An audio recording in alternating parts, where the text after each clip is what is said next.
All right, shalom to the elect. I want to start by giving all the praises, honor, and glory to whom it rightfully belongs, which is Yahweh, Bahasham Yahweh Shai, Bahasham Rachakodash. And what I said was all the praises, honor, and glory belongs to Yahweh, who is the Heavenly Father, in the name of his Son, Yahweh Shai, who is the Messiah, in the name of the Holy Spirit. Double honors to the apostles and elders of Great Millstone that rule well. Peace, blessings, and salutations to the elect. All right. And this lesson is going into the tribe of Manasseh. All right. You know, one of the tribes of the nation of Israel. All right. What you see here, okay, on the sign, right, at the top. Okay, you see it says the 12 tribes of Israel. Okay. And then, it says the so-called, what the Israelites are called today. The bywords put on them. But then on the left side of this sign or the chart, you see their actual tribe names. Okay. When you go down to the and then you see the brackets around the southern kingdom and the brackets around the northern kingdom. All right. And when you go down to Manasseh, you look across from it. All right, they are the tribe of Manasseh are the so-called Cubans. All right. You so-called Cubans, you are Hebrew Israelites of the nation of Israel. All right, and it's time to return to your God, Yahweh. That's the true name of the one the world ignorantly calls God, Yahweh, which means he is or he to be or he exists. All right. And he's not a so-called white man. He's a so-called black man with white woolly hair. It's time to return to him through his son, Yahweh Shai, the Messiah. Yahweh Shai is the true name of the Messiah. All right. And Yahweh Shai also is a so-called black man, all right, with white woolly hair. Okay. And learn from the apostles and elders of Great Millstone and the like-minded brothers under them. Teaching on YouTube. Okay. And out there in the highways and byways before it's too late. All right. So this lesson is going into the tribe of Manasseh, getting some precepts on it, and brothers have done lessons on it, right? For example, this brother here, all right, this elder Chazak, you can go to his channel. Yahweh Shai is coming back, all right? And I tell you, you can just go to the search bar. I had typed in Cubans, so that's why it's up here. But he done lessons. It says Cuba is a Hebrew word. Cubans are Israelites. Puerto Ricans, Cubans, Dominicans are Israelites. Taino got Yahya and his son Yael. Meet Joseph, the father of so-called Puerto Ricans and Cubans. All right. We're gonna read a little bit about him later on. All right. Dark-skinned Puerto Ricans, Cubans, and Dominicans message. So he's done lessons on it. So definitely go check out his page. Just Yahweh Shai is coming back. All right. And I've also I've done, if you want to, and I've done, and I had a brother do the lesson turn lessons of is with me. Okay. But just going into the 12 tribes of Israel, different tribes. So all you got to do is go to my channel, all right, the channel you're watching this on, and go to the playlist tabs, right, and you'll say GMS 12 tribes of Israel. And then you click on it, all right, and then so far we've done Issachar, Zebulun, from Asher. All right, so you scroll through and read, okay? And after this lesson, all right, I believe we just have Benjamin and Judah left to do, okay? And then I'm gonna, Lord willing, add one more video. It's going into the 12 tribes chart, and the nation of Israel coming together to split everything, Lord willing. All right, Lord willing, that's edifying, okay? But and then here, get the description, okay? Telling you who the Israelites are. All right, the true Hebrew Israelites. Okay, the true Israelites of the Bible. All right, so now, with that being said, okay, and this video will be posted up in this playlist, Lord willing, once it's uploaded. All right, so with that being said, okay, let's go into the tribe of Cuba now, man. Slaki, the tribe of Manasseh, which are you so-called Cubans, okay?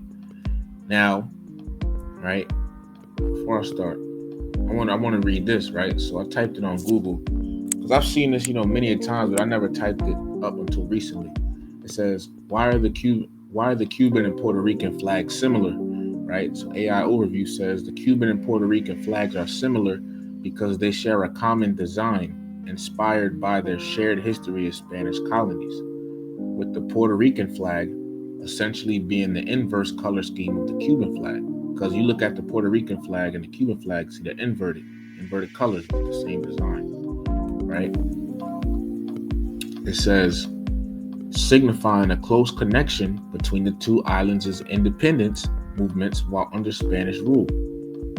Both flags utilize the same basic design with the triangle containing a star, but the colors reversed on the Puerto Rican flag to represent their shared struggle for freedom while maintaining their distinct identities. But it said highlighted. See, it says signifying a close connection between the two islands' independence movements while under Spanish rule, but signifying a close connection between who? The island of Cuba and the island of Puerto Rico. All right, and you're gonna find, man, that it's spiritual. That's spiritual. The way that they grouped up like that. All right, because one of the forefathers of so-called Puerto Ricans and Cubans, his name was Joseph. All right, as we just read, or as we just saw here, this elder had put up. See, it says, meet Joseph, the father of so-called Puerto Ricans and Cubans. All right, we're gonna get that in a minute, Lord willing. And you so-called Puerto Ricans, all right. Okay, you so-called Puerto Ricans, you're the tribe of Ephraim. All right, you're Hebrew Israelites of the tribe of Ephraim of the nation of Israel, man. All right, y'all are brothers. So moving on, right? So now let's go to this. So this is the book of Genesis chapter 4, and your history is recorded in the Bible. Genesis chapter 41, starting in verse 50. Now it says the sons of Joseph, because if you know about the Israelites, the Hebrew Israelites, right? So-called, patriarchs in the Bible. Okay, they had a forefather named Jacob. Okay, and Jacob had 12 sons, which are known as the 12 patriarchs. They're the forefather, all right, of these people you see here on this chart. Okay, you so-called Negroes, West Indians, Haitians, Dominicans, Puerto Ricans, Cubans, etc. Okay, they're the forefathers. They're our forefathers. We're their descendants. Okay, so but you don't see Joseph on here. Okay, we're gonna get that in a minute. All right, but Joseph, he had two sons, Ephraim and Manasseh. Okay. And they each had their own tribe, all right? And so-called Cubans come from Manasseh, and so-called Puerto Ricans come from Ephraim, all right? So let's read. So this is the book of Genesis, chapter 41, starting in verse 50, all right? It says, the sons of who? The sons of Joseph. It says, and unto Joseph were born two sons before the years of famine came, which Asenath, the daughter of Potipharah, priest of On, bare unto him. So he had two sons, right? And Joseph called the name of the firstborn Manasseh. For God, said he, hath made me forget all my toil and all my father's house. All right. So the firstborn son of Joseph, all right, was Manasseh. Okay. Let's look up the meaning of the word Manasseh. All right. Let's get it. And so, like, if you hear any background noise, I might have to pause. So if I pause, just skip ahead to the point where I continue to talk. All right. So here, the way you say Manasseh in the Hebrew, you read Hebrew from right to left, it's Ma-na-shah. Manasseh. That's how you say Manasseh in the actual Hebrew. And you scroll down and say Manasseh causing to forget. All right, but really, Manasseh or Manasseh, okay, it means made to forget. All right. Because in the Shah, all right, in the Shah, it says, see in the Shah up here, and it says down here, it means to forget. Prior to forget, to be forgotten. All right. So let's go back. It says, Manasseh, the eldest son of Joseph, see, and progenitor of the tribe of Manasseh. right. So you so-called Cubans, you actually have a progenitor or ancestor named Manasseh. All right, and he had a father named Joseph, and that progenitor Manasseh was the firstborn of his father Joseph. Okay, he had a tribe, which are you so-called Cubans. Okay, and you may think, well, how did if they're Israelites and we're Cubans, we all the way in the west, they all the way in the east, how does that make sense? Because you left your homeland, okay? You were taken into captivity and you left your homeland, all right? And there's history on that, which Lord willing, I'll get in that in the final video I want to do and place it in that playlist I showed you, Lord willing, all right? But just dealing with this, Genesis 41 and 51, and Joseph called the name of the firstborn Manasseh, for God said, he hath made me forget all my toil and all my father's house, right? So, for the next precept's sake, let's read verse 52. It says, in the name of the second son of Joseph called he Ephraim, for God hath caused me to be fruitful in the land of my affliction. All right, so not only did Joseph have Manasseh, his son, his firstborn, but he also had a second son named Ephraim. All right, and Ephraim had children, which the tribe of Ephraim. All right, which are who? You so-called Puerto Ricans. You see, so-called Puerto Ricans. You are the tribe of Ephraim. And there's breakdowns out there on that. All right, and you see, this same person Joseph had two sons, Manasseh and Ephraim, and they both had tribes. And Manasseh, is the tribe of Manasseh, are you so-called Cubans, and the tribe of Ephraim are you so-called Puerto Ricans. So you see how it's spiritual to where,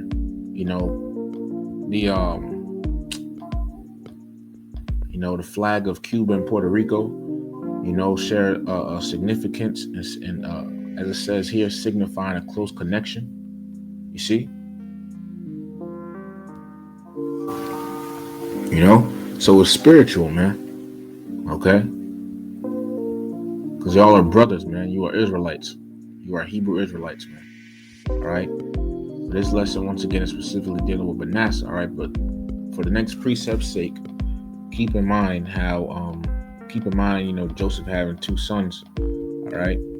So it's the book of Genesis, chapter 48, and it says, starting in verse 1, all right? Everyone will say.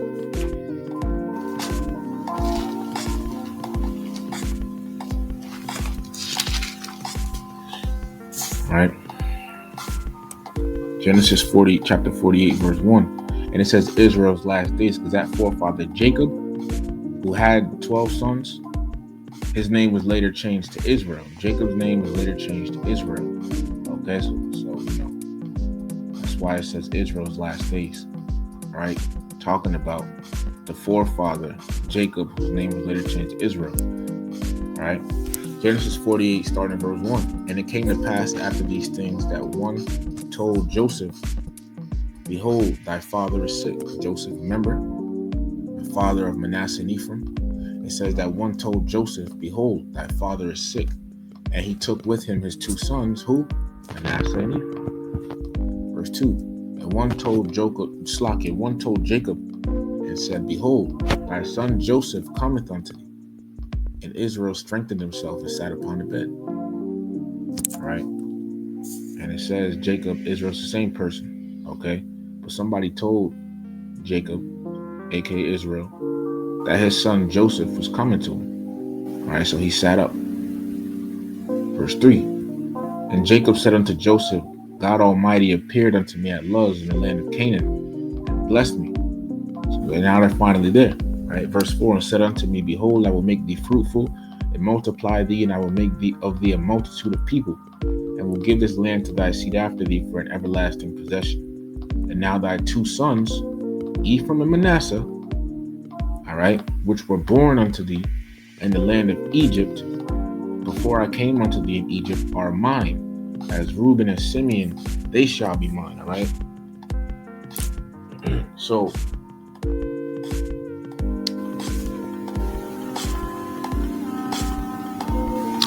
Salakia. So when it says Ephraim and Manasseh, so when Jacob said Ephraim and Manasseh are mine, what he means is what was meant by that. The meaning of that is that they became tribes. Okay, they've been incorporated, all right, into the 12 tribes of Israel. All right, that's why it says are mine. As Reuben and Simeon, they shall be mine. Okay, meaning they became tribes. So that's why now you have a tribe of Ephraim and a tribe of Manasseh. Okay, it says, and thy issue which thou begettest after them shall be thine, and shall be called after the name of their brethren in their inheritance. All right. It says, verse 7, and as for me, when I came from Padan, Rachel died by me in the land of Canaan in the way, when yet there was but a little way to come unto Ephrath, and I buried her there in the way of Ephrath, the same as Bethlehem. And Israel beheld Joseph's sons, and said, who are these? So now Jacob, aka Israel, is looking at Joseph's two sons, Ephraim and Manasseh, and he said, who are these? And Joseph said unto his father, they are my sons, whom Yahweh hath given me in this place. And he said, bring them, I pray thee, unto me, and I will bless them. All right.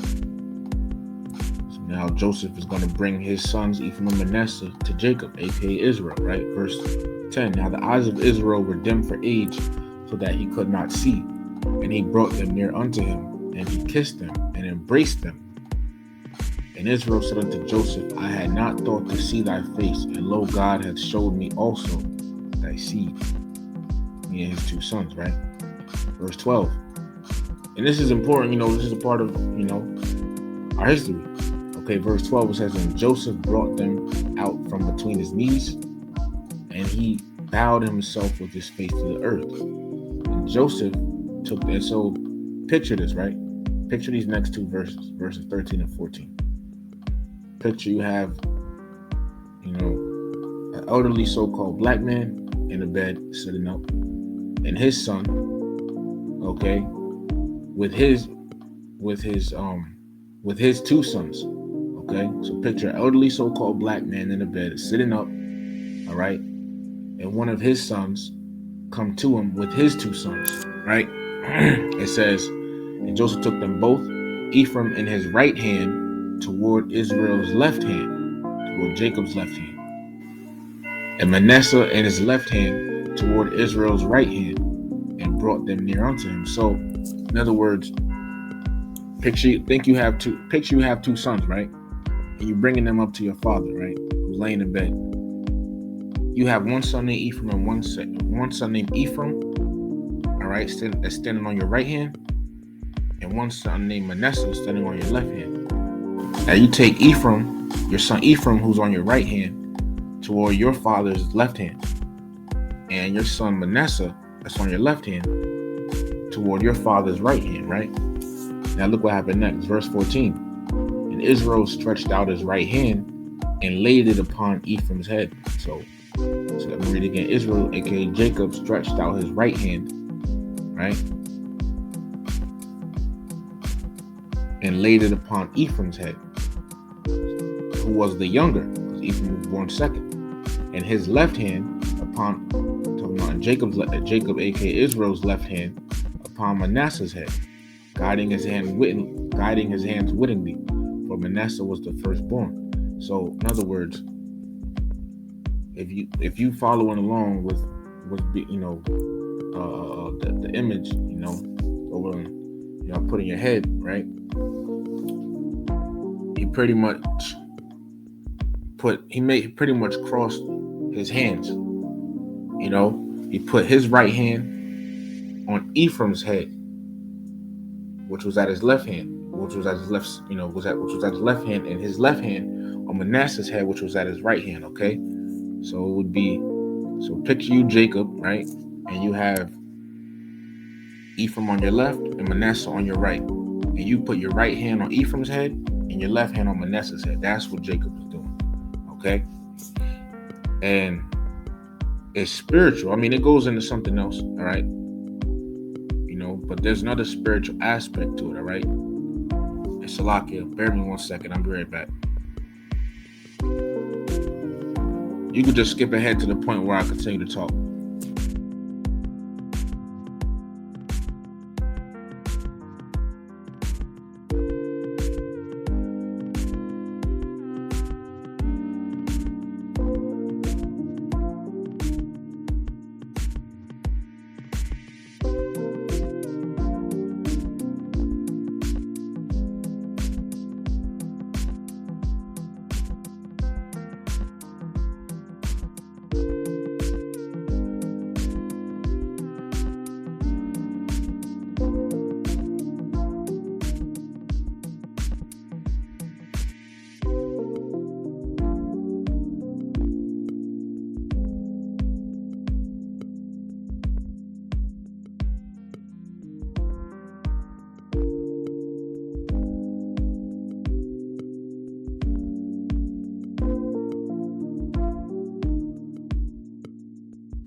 All right, Salakia. So going back, right?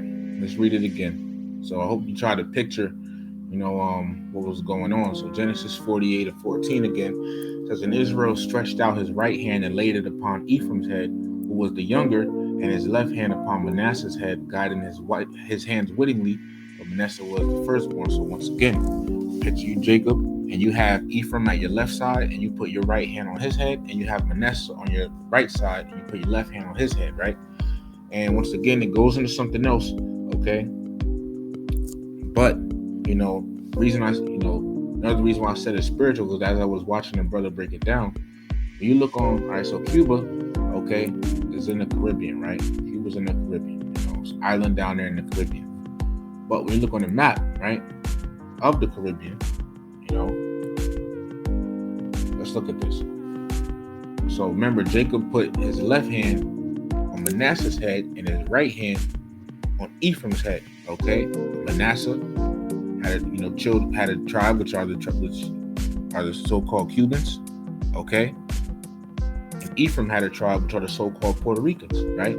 So when you look at a map of the Caribbean, on the left you have Cuba. All right, where the tribe of Manasseh is mainly at. Right. And on the right, and what happened what did Jacob do? He put his left hand on Manasseh's head. And on the right, you have Puerto Rico, all right, where the tribe of Ephraim are at, so-called Puerto Ricans, right? And what did Jacob do? He put his right hand on Ephraim's head, okay?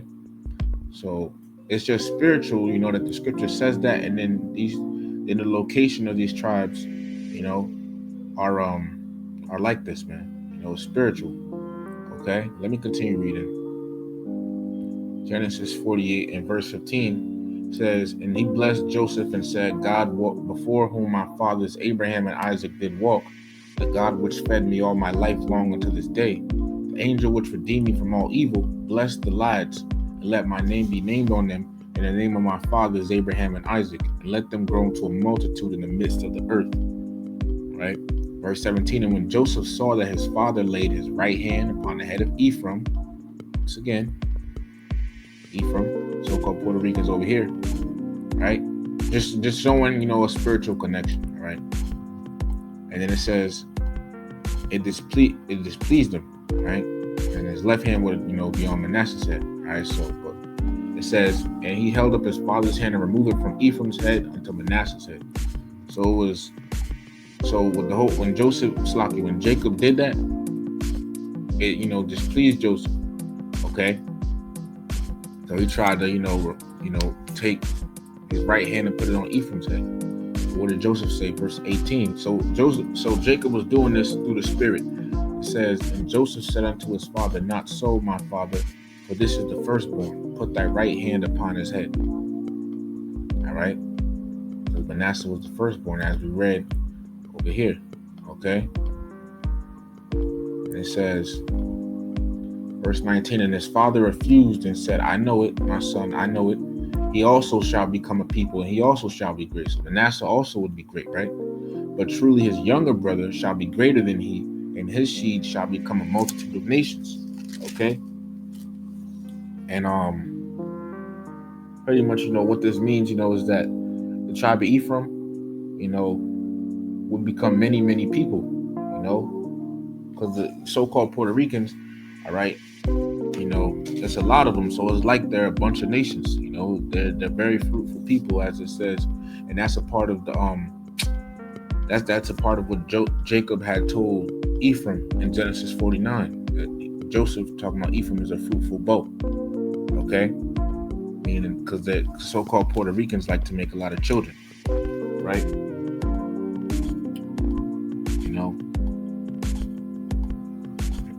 So that was the point with that, right?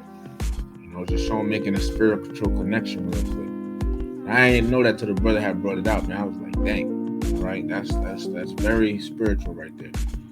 Okay, now going on, right? Deuteronomy 33. All right, let me just jump to it. It says the blessing of Moses, right? It says, and this is the blessing wherewith Moses, the man of the Most High, blessed the children of Israel before his death.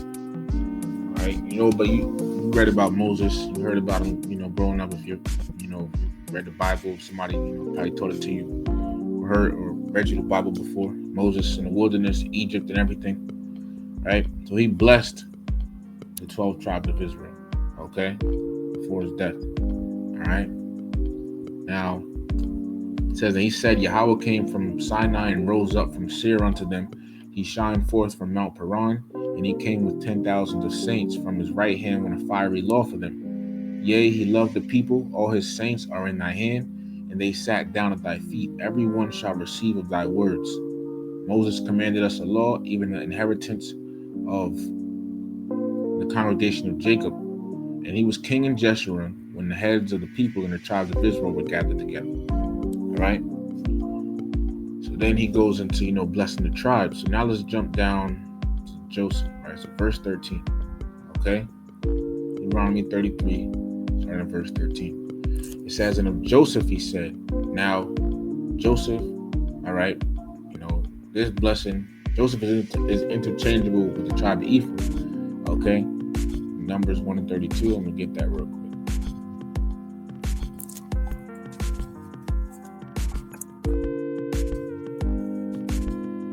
Chapter 1 and verse 32, and it says, of the children of Joseph, namely of the children of Ephraim by their generations, after their families, by the house of their fathers, according to the number of the names, from 20 years old and upward, all that were able to go forth to war. But you see, it says, namely of the children of Ephraim, all right? Okay, namely the children of Ephraim.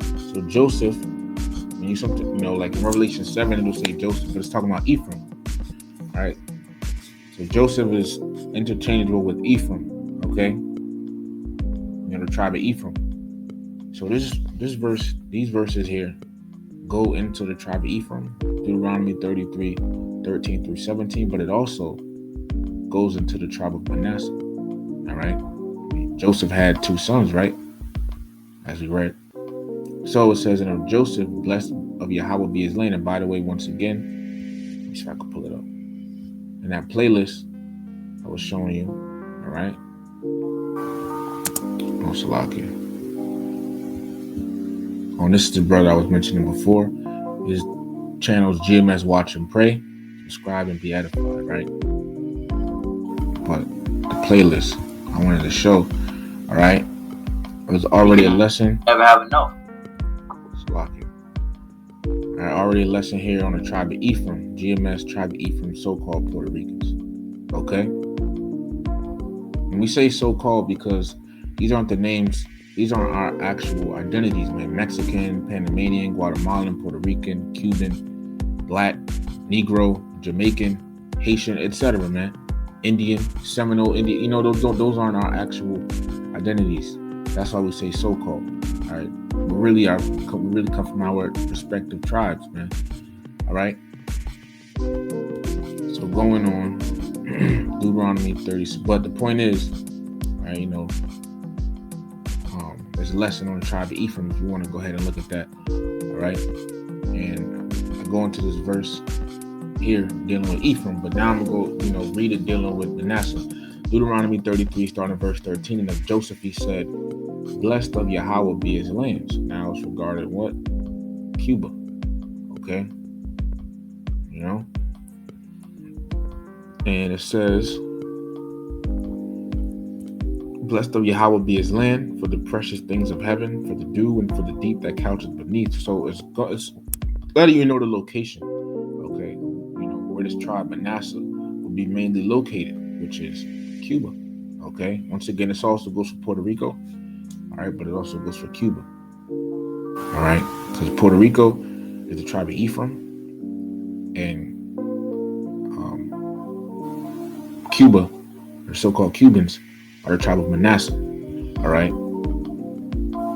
So it says, you know, Joseph, he said, blessed of Yahweh be his land, for the precious things of heaven, for the dew, and for the deep that couches beneath, and for the precious fruits brought forth by the sun, and for the precious things put forth by the moon. So it was going into some of the extravagant things about the island of Cuba. All right, so I want to look at this and for the precious fruits brought forth by the sun. So I typed it on Google, right? What fruits are native to Cuba? So AI overview said many tropical fruits grow in Cuba, including bananas, plantains, guava. Okay, and you see this a lot. They even have it over here in America. You know, guava things and everything. A popular fruit in the Caribbean, guava is a key ingredient in Cuban pastries and is used to make jams and jellies. Mango, Cuba's chino. Mango is considered one of the country's finest. Let me look that up, actually. Chino.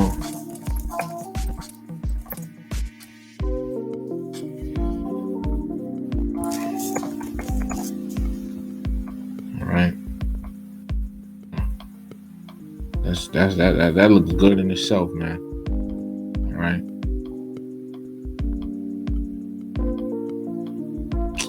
It's like I just saw something up here, man.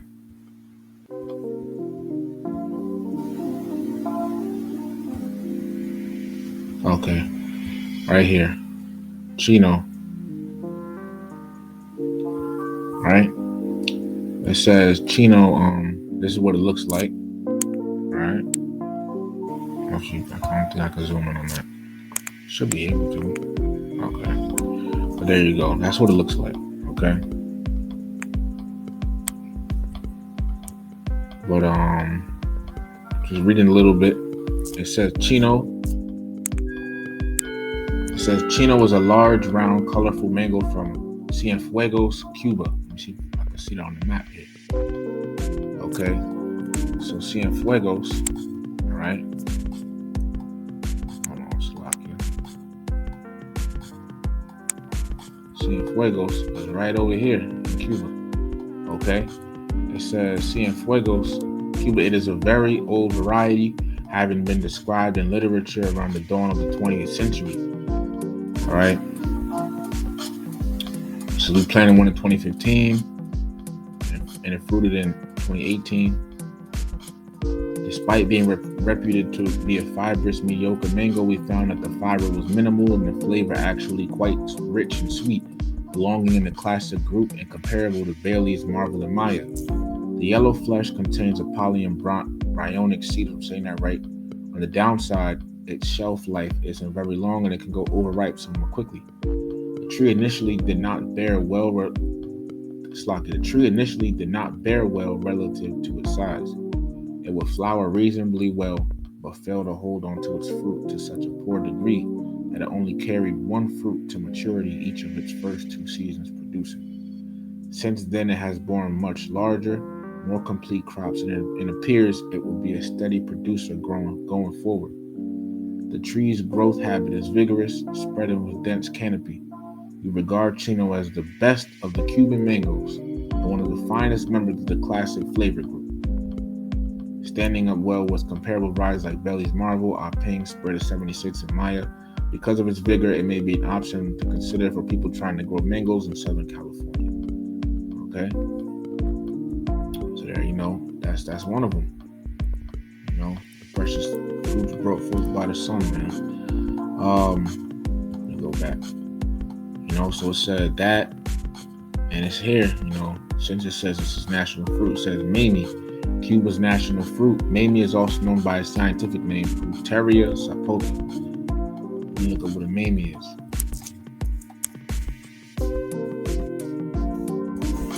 A mamie fruit, right? It says Mamie sapote is the national fruit of Cuba and is a beloved tropical fruit in the Caribbean. Here are some facts about Mamie sapote. It says taste. Mamie sapote has a sweet and creamy texture with a smooth, granular consistency. Some say it tastes like a combination of pumpkin, chocolate, honey, almond, and vanilla. It says Mamie sapote can be eaten fresh, used in smoothies, milkshakes, juices, baked goods, custardy desserts, and more. In Cuba, Mamie milkshakes are popular drink made with mamie pulp, milk, ice, and sugar. Right. This is what it looks like. Okay. It says location of Pulteria sapote is commonly called the mamie Cuban fruit tree because it is a national fruit of Cuba. It grows into an exceptionally large tree that towers 40 feet when fully grown. It usually has a large central trunk and several huge limbs that give it an open appearance. Let's see if they have that up here. All right, so this is the fruit. This is the mamie fruit. Cuba's national fruit, man. All right. You know? Hold on. Hold on real quick. I'm going to come back to that picture. All right. Hold on. Let me just type something.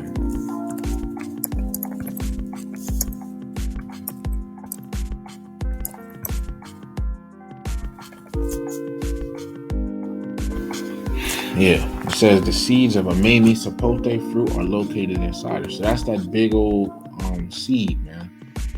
Okay. And you know what scripture that reminds me of? Because look, all right. This is the seed of it right here. And that reminds me.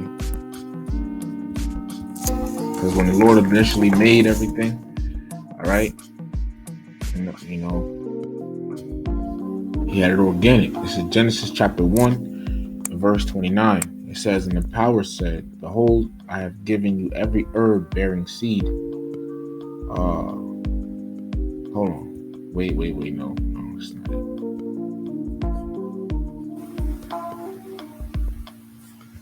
Genesis 1. Here it is in verse 11. It says, and the power said, let the earth bring forth grass, the herb yielding seed, and the fruit tree yielding fruit after his kind. And in this case, all right, we're talking about the mamie fruit. Let me look up the mamie fruit tree. It said it goes over like 40 feet, man. Okay. This is the mamie fruit tree and everything. So it says what? In the fruit tree yielding fruit, in this case, talking about the mamie fruit, after his kind, whose seed, all right, whose seed is in itself.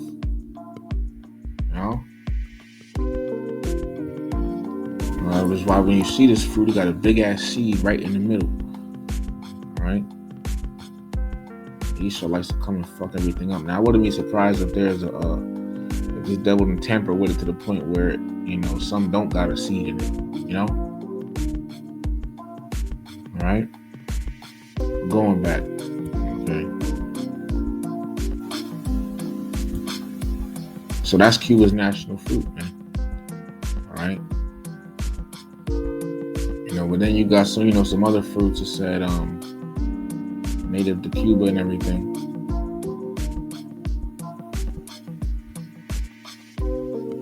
All right. Papaya, pineapple, avocado, coconut, etc.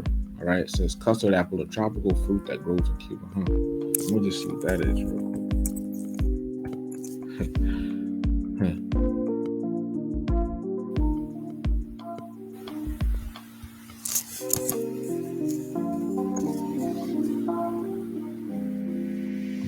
So this one grows in Cuba and everything. A custard apple. Check that out. All right. I've never seen nothing like this in my life, I don't think. I have very rarely, man. Actual fruit. All right, so this is what the scripture, when it's going to, and it says regarding Cuba, and for the precious fruits brought forth by the sun.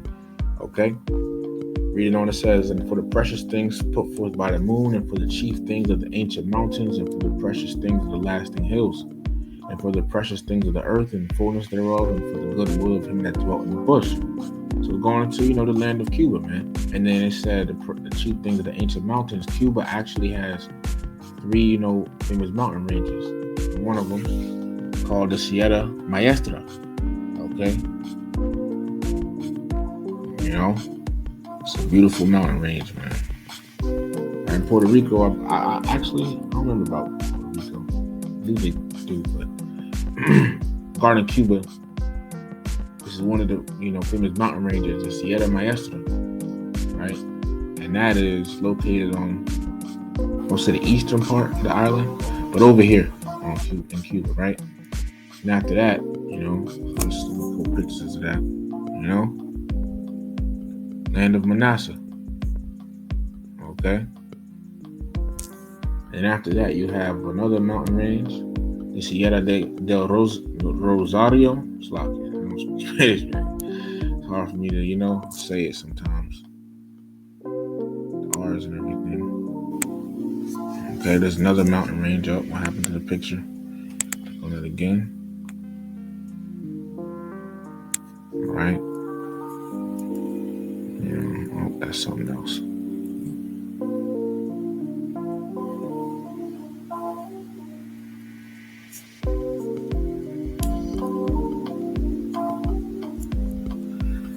All right. So, and then last but not least, okay, it has another one called the Sierra de los Órganos. All right, there's another mountain range. I believe they have other ones too, but these are just, like three. Oh, yeah, it's Sierra del Rosario. Let me see where that's at. No, it doesn't really say. All right. However, this one, the Sierra de los Órganos, right?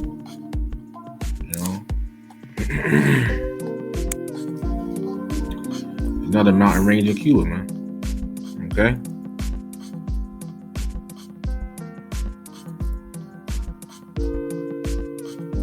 Oh, wait, no, wait. Salakia, hold on. Salakia, man. Let me type in Cuba. Hold on. I think that's the one in Cuba. There we go. All right. Sierra de los Órganos. All right.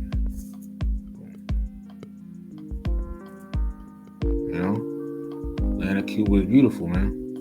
All right. And also too, I just like in Puerto Rico, as I was searching through this and everything, just like in Puerto Rico, man, they have one of the animals, one of the famous animals there is the coqui frog. Okay, with Cuba, let me just see, national bird Cuba. You have this bird here. It's a beautiful creation, man. All right, it says this is called the Cuban trogon. Cuban trogon or tocororo, all right, is a species of bird in the family Trogonidae. It is endemic to Cuba, where it is also the national bird. It's the national bird of Cuba. Okay, got it, man. All right, you see the colors and everything. And people, you've been telling me that there's not a creator. And, you have elegantly designed birds like this, man, because the bird didn't create itself. But do you think the bird could put colors on itself, man? No, right? No, right? Let's see. This is it, spreading the colors out. Spreading his wings and everything, right? National bird of Cuba. Right now, furthermore, okay, dealing with the land of Cuba. Cuba also is known for, some of its beaches, right? It says Cuba has many beaches, including famous beaches for water activities, and beaches on islands. And one of them, known as the Varadero Beach, it's clean, man. Make you want to, and the Kingdom, man, we gonna have stuff like that. All right, let me just look it up. Varadero Beach, Cuba. Because the reason I'm going to this because the scriptures talk about the island of Cuba where Manasseh would be mainly located at. Where their tribe would be mainly located at, man. All right, this is Varadero Beach, man. Playa Varadero in Cuba in the Caribbean. You see how clean it looks. All right, and people go to different places for vacation and tourism and everything. Let me see where on the map this is at. Let's see it. All right, I don't think it says it. No, I don't see it. All right. Yeah, I don't really see it. All right. But it doesn't label it on the map. Not saying it's there if it doesn't label it. All right, but it says Varadero Beach, so the nice clean beach and everything. Okay. What's another one? Playa Pilar. Look that up.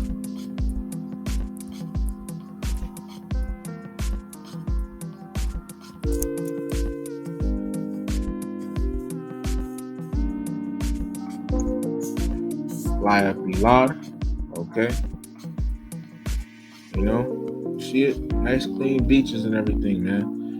Way cleaner than what you would see over here in Babylon. All right. Clean beaches. Okay.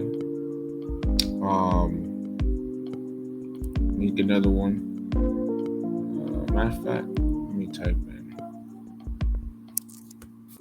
Actually, no, I want to read something. I said down there. It said beaches for water activities. Cuba's beaches are good for water like surfing, kite surfing, snorkeling, and diving.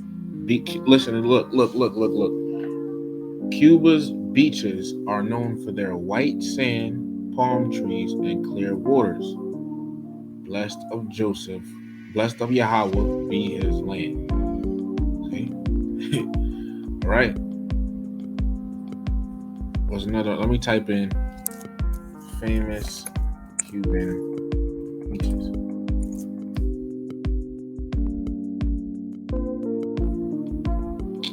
Let me see something. Okay, that's going somewhere. Still say something about Cuba. All right. Havana in Spanish, I believe, is another. Let me see.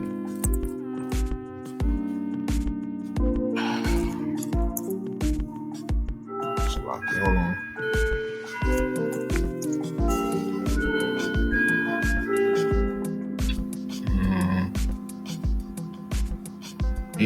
You could look it up, okay?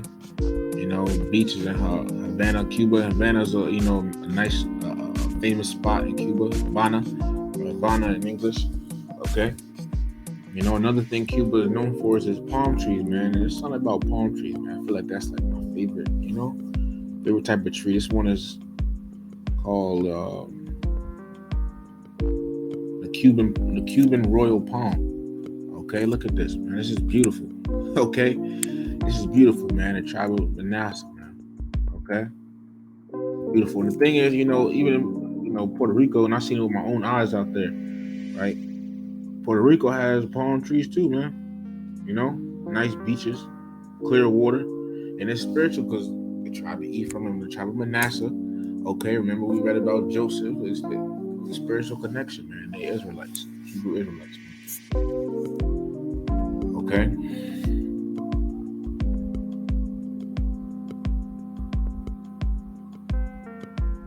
You see what's going on. All right. This one is called the Cuban royal palm. Read a little bit about it. What palm trees grow in Cuba? All right. What gives it Latin names and everything, or different types of names, the Cuban native palms and everything like that. Let me see. Estonia right here. This is commonly known as the royal palm, Cuba royal palm, or Florida royal palm, a species of palm native to Mexico, the Caribbean. Cuba's in the Caribbean. See, Cuba right over here. Florida and parts of Central America. Okay. says, jumping down, the royal palm reaches heights from 15 and 24 meters, which is 50 to 80 feet tall. Populations in Cuba and Florida were long seen as separate species, but are now considered single species, right? However, look, it says right here, Rostonia regia is the national tree of Cuba, aka the Cuban royal palm. That's the national tree of Cuba, man. You know? So you see so now you see the scripture says, immediately it says, regarding Cuba. You so-called Cubans are the tribe of Manasseh, man. All right? I mean, you experience the curses too, whether you know it or not. Listen to Deuteronomy 28. All right? Continuing on, so Deuteronomy 33 and 16, starts verse 16. Now it says, and for the precious things of the earth and fullness thereof, and for the good will of him that dwelt in the bush, let the blessing come upon the head of Joseph, and upon the top of the head of him that was separated from his brethren, right? Now verse 17, 31 second. Verse 17, it says, his glory is like the firsting of his bullock, and his horns are like the horns of unicorns. With them he shall push the people together to the ends of the earth. All right? Meaning, it means two things, okay? Number one, all right, Ephraim, the tribe of Ephraim, okay, which today are known as the so-called Puerto Ricans, all right, they led the tribes, they led the northern kingdom, all right? These Latin tribes and everything. You see the brackets around the northern kingdom, all right? They so the tribe of Ephraim really, is the head of the northern kingdom, the head tribe of the northern kingdom, okay? And when they came over here, okay, let me get that history actually. I'm going to it. Lord willing. This is,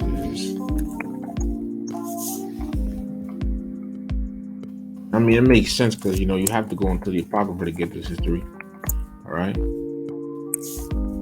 So the book of 2nd Esdras, the 13th chapter, starting at verse 40, right?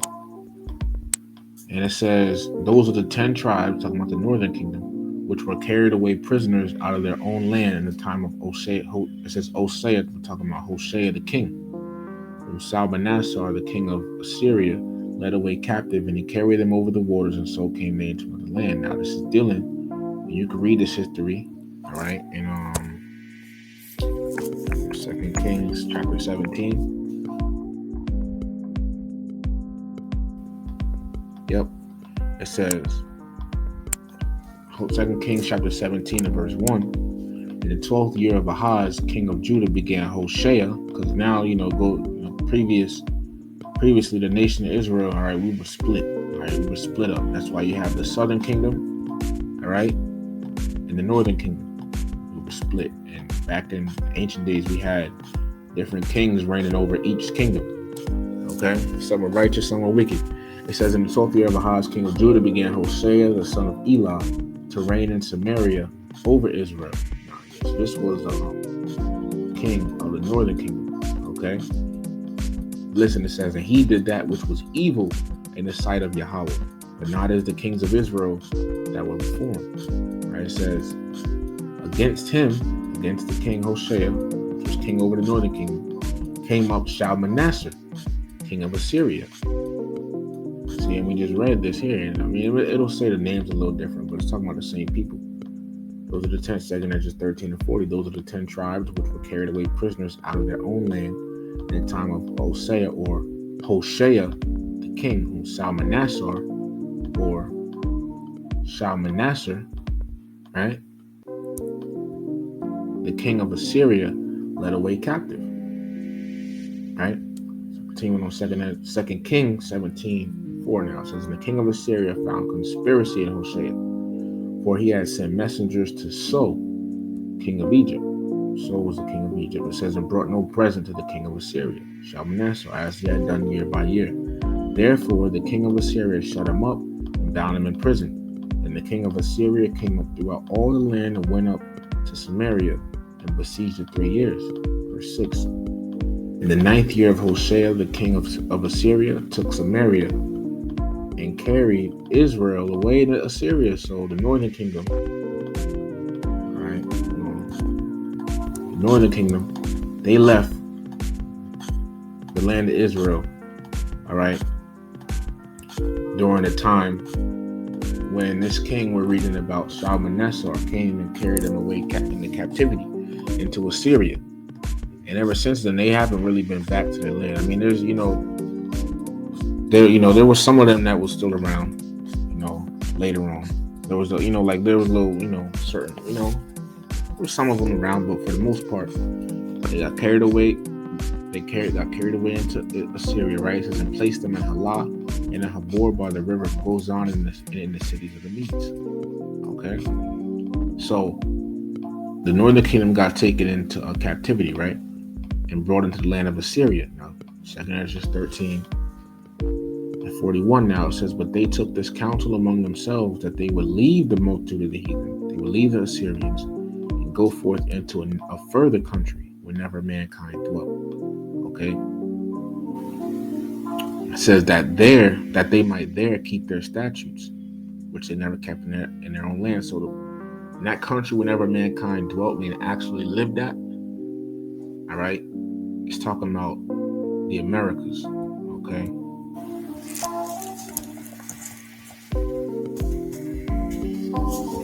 all right, talking about the Americas, man.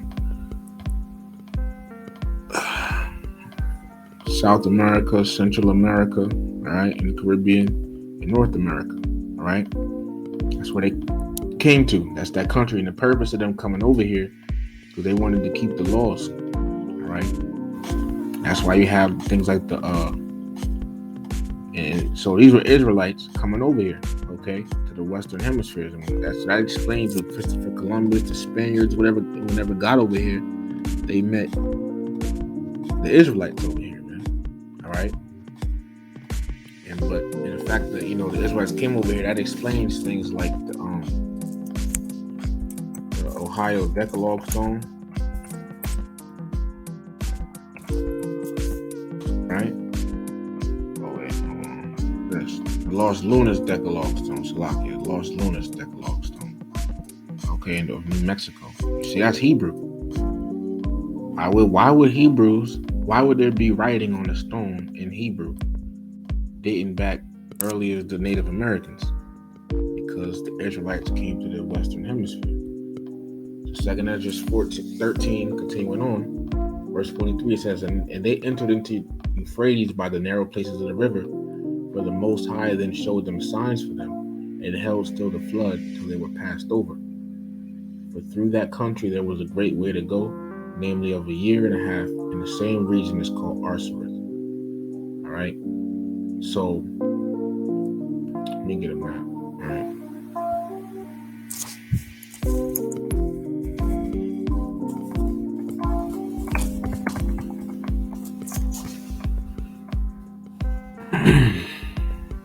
So let me see.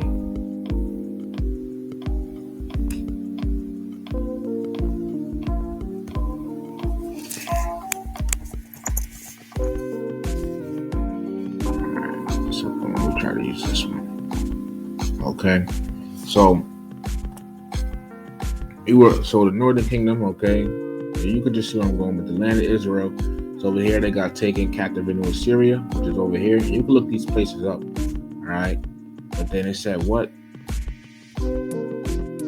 They took a counsel to leave the heathens, leave the Assyrians they were amongst, and go to another land where never mankind lived at, so they could keep the laws, right?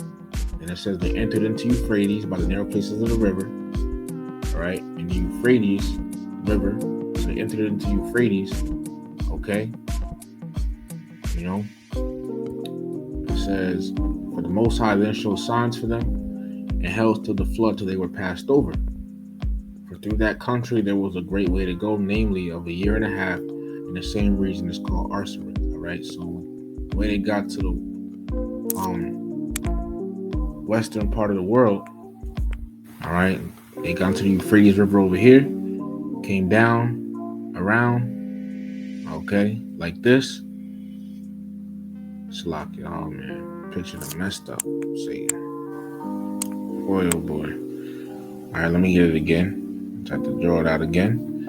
Okay, what happened was they entered Euphrates over here, Came down and around, up, down, down, down, down, okay, and crossed over, and from here, migrated up into the Americas. All right, and I mean, you could see that, all right, because when you look at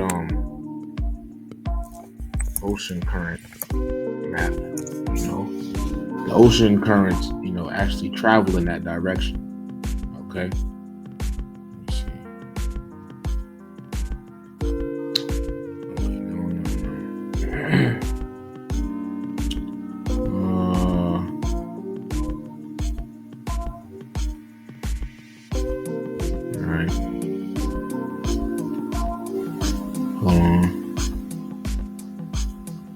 Okay, so it's showing you like the ocean current map and everything. All right, ocean current, would help carry a boat, right? I mean, it's a lot of lines. Let me see if I can get it simpler.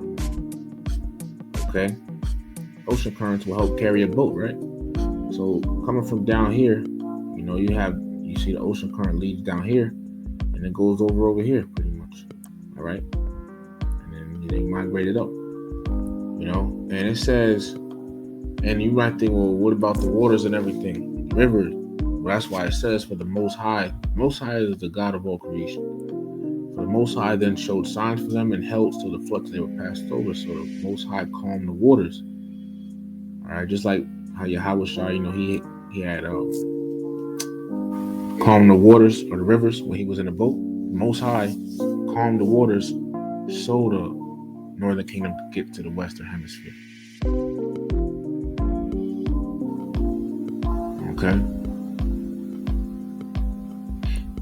Just bear with me 1 second.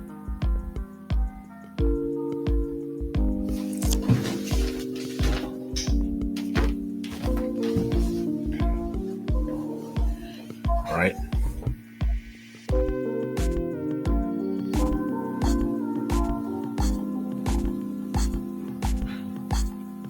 It says, but through that country, there was a great way to go, namely of a year and a half. Okay. And if you look in the 1 Kings, the 10th chapter, King Solomon says once every 3 years, all right, he would send a navy, all right, someplace to go, get him exotic things. Okay. And if you do the math, all right, it says once in 3 years, it says once in 3 years they came back. Okay. Once in 3 years, they would come back, all right, bringing stuff, for King Solomon, right? So if you do the math, half of 3 is what? 1.5. Or in other words, what? A year and a half, okay? And that was the same length of time that the Northern Kingdom, all right, took to get to the Americas, okay? And when you look at one of the things, if you look up the word, because it says peacock there in that scripture, you look up that word, all right, and go into the lexicon, you scroll down to it says Justinius' Hebrew Chaldee lexicon, it'll say Latin for pavos, which means turkey, and turkeys are native to North America, showing that King Solomon sent his navy over here to the Americas, all right, to bring back of exotic things to him. Okay. And let me just make sure I'm not muted. Okay. Yeah, so King Solomon would send his navy to the Americas to bring back exotic things for him. All right. And he would so it would take a year and a half to get there and a year and a half to come back. And I mean, it makes sense because how would the Northern Kingdom know to get over here, to get to the Western Hemisphere? You see, it would make sense, all right? And it says in the same region is called Arsareth, which Arsareth means another land. I'm gonna get that real quick.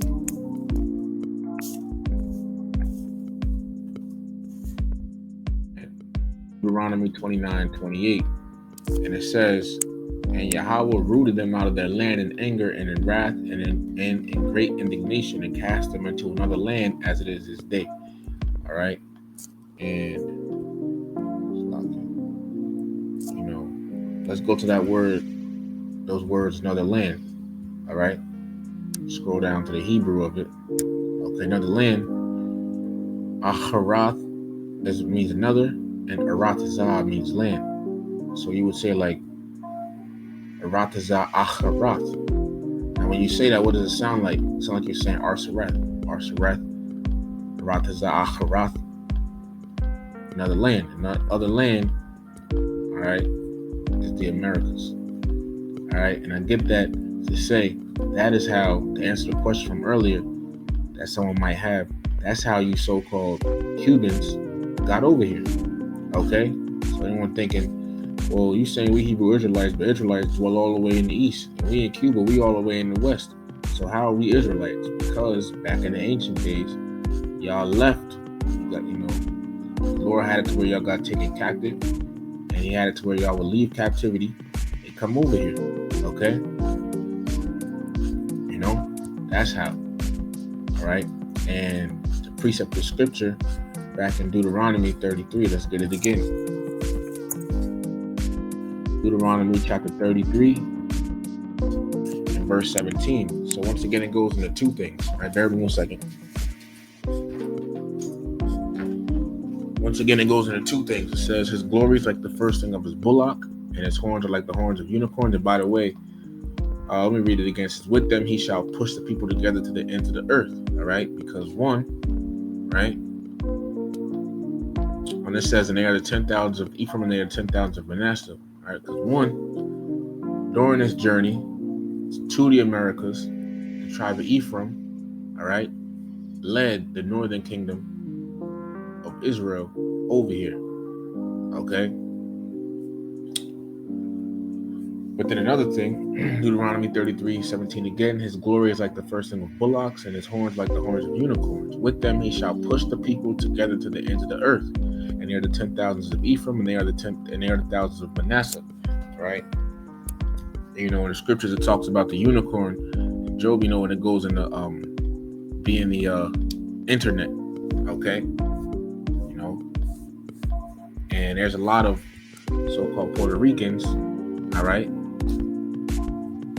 There's a lot of so-called Puerto Ricans on the internet teaching the truth, all right? As well as there's a lot of so-called Cubans, all right, on the internet teaching the truth as well. I'm gonna say it again. There's a lot of Ephraimites, so-called Puerto Ricans, on the internet teaching the truth. And there's a lot of Manassites, people of the tribe of Manasseh, aka so-called Cubans, on the internet teaching the truth. All right.